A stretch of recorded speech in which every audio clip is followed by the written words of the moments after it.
Today's workout begins with the dumbbell swing. Could also be a kettlebell swing. For the dumbbell swing, we're going to have a dumbbell interlace the fingers around the handle. It's the primary way we do it.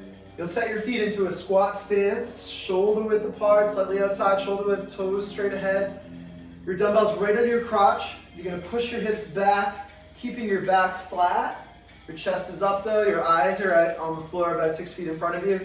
From there, we thrust our hips and swing all the way up overhead. In that overhead position, we have our shoulders pushed up, our elbows straight, locked out in a straight line all the way down to the ankles. Butt squeezing, abs tight.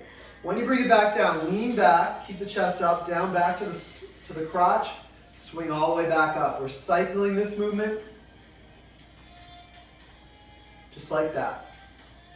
Now, if you need to use a different object, you can get away with swinging a bag or a plate. If you have a plate, just with a plate or bag, you might have to get your knees very wide apart, but it works.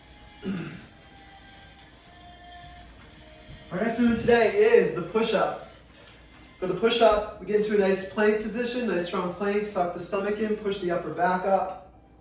We're lowering our chest all the way to the floor, elbows into the sides, and then pressing back up, keeping that nice straight line.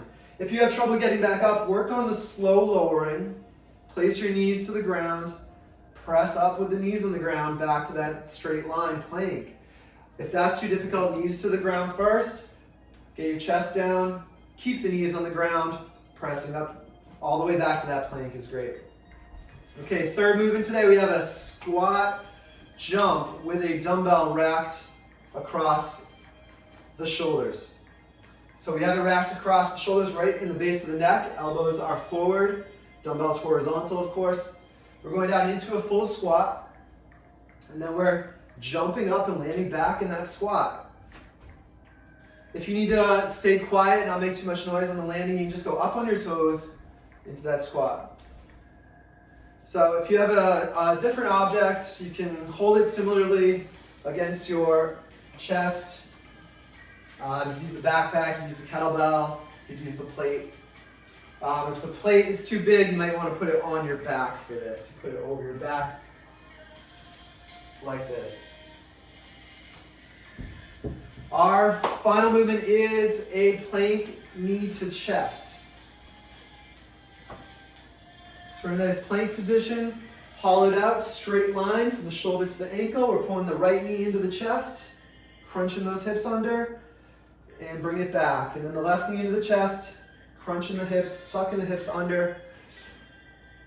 This is not a mountain climber. This is a strict movement, pulling that knee in and going back to the plank, getting that strict crunch before you return.